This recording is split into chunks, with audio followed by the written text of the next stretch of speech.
a lot, well, most looked after children or children who are being adopted do suffer from developmental trauma, and it's just understanding, and I've had trouble trying to get other people to understand what it is, because a lot of people, like I've even had staff in a school say to me, well, she's living with you now, so why are you still having these issues? They don't seem to understand that, the past doesn't go away just because they change environment. So I was going to just start off by really trying to explain simply what developmental trauma is.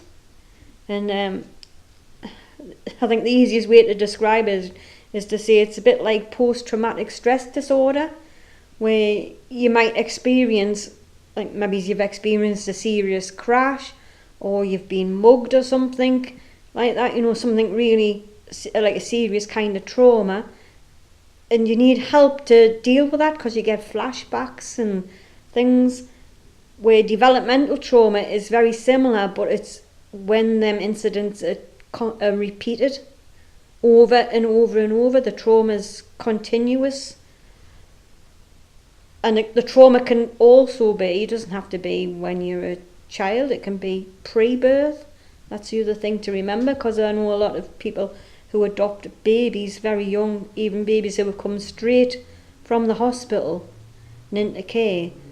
And then later on, these little things start to show, and people are wondering, well, what's going on? That they're in a safe environment, they're well looked after. But because developmental trauma can start, the trauma can start before birth, depending on the mother's lifestyle, and quite often the reason why they've been taken away from the mother is because of the trauma that's going on in the mother's life. So one of my girls used to go to staff and say, I don't feel safe. I'm being a bit wobbly, particularly if somebody else, maybe even outside of the classroom, has been getting told off. And then that brings back feelings for her.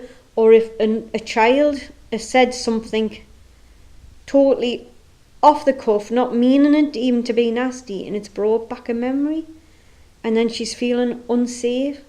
And sometimes she's gone to teachers and said, I don't feel safe, and the response has been well, that's nothing to feel unsafe about, because they just don't really get where she's coming from and what she means by that. And I think developmental trauma, it's linked in with attachments, and what children do who are facing trauma almost every day is they develop strategies, attachment strategies, to make them feel safe.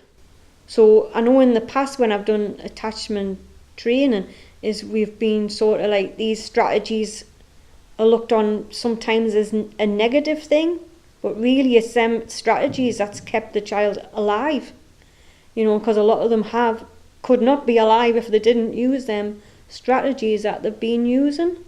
So you have a child who's taken away from that, they go into a very safe environment, they can live there for years, but they're still constantly in survival mode, and I think they're always expecting something, and that's what keeps them safe in the past, is to always be hyper alert of noises, smells, anything, because anything is so dangerous, but that never goes away.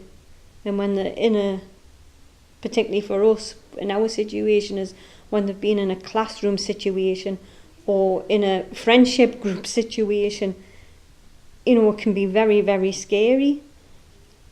Even certain songs that come on the radio, or I know they were made to listen at one point to a certain song in the classroom, and it just totally freaked her out, and she started crying, and she was told to stop being so silly. It's just trying to get people to understand that developmental trauma doesn't go away, and how it physically changes the brain. It's not just emotional, it's like it physically changes the connections in the brain. So the child thinks differently, They can be stuck at a certain age, because when if the trauma's happened at that age, the brain can be stuck there. I mean, it doesn't mean that it has to be stuck there forever, because through therapy you can overcome it, but the therapy has to be done towards a child that's at the stage of where the brain has suffered the trauma. So if a child of, say, 16 suffered the trauma when she was 3, you have to treat her at that stage of the 3-year-old, not as a 16-year-old. The other thing is, like, a lot of people who have, a lot of children, well, I suppose, and adults, because this has been ongoing for years, who have been diagnosed with other things such as ADHD, autism. Quite often it's misdiagnosed as these other things, and children are seen as naughty, hyperactive. You know, a lot of it's seen as bad behaviour, but actually it's keeping them safe. And it is developmental trauma. If it's not accepted, like we've had struggles of getting people to accept that the child's still not feeling safe. For one child, it's developed into anxiety, where she has to take medication now. She's in her, she is recovering at the minute, but she did reach a really low point where she wanted to take her life because people just weren't understanding her. And because they weren't understanding her, she was starting to feel worse, and it's developed into anxiety now. I've also had a child who has undergone something called emdr. I know it's something to do with the eyes and certain movements, and she's really benefited from that. It sort of helped her put her memories into little boxes, so that sometimes, if the teacher's shouting at another child, it doesn't trigger that memory now, because that's in a different box to the thing that's happening now. It's in like a past box kind of thing. And while she was doing this EMDR with a psychologist, she was talking about this book that she read. And I can't remember the name of the book, but there's a character in the book who develops this persona called Ocean Strong, who protects her when she goes out and has to socialise. So when she's in a tricky situation, Ocean Strong sort of takes over and deals with the situation for her. And my child sort of, using EMDR and this, she's also now got her own person where she can put the blinkers on when she's in the classroom, and all these things that are being said to her, because children aren't very nice to each other, they say horrible things. She can sort of like bring out, her person's called Athena. She can bring out Athena, and Athena's actually sitting in the classroom now, and she's strong because Athena's a warrior goddess.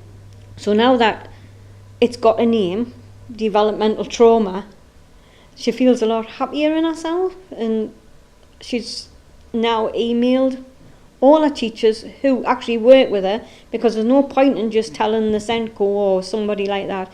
They all need to know, because they're all working with her. And she's emailed them all and told them all about this developmental trauma, and that it is actually a thing.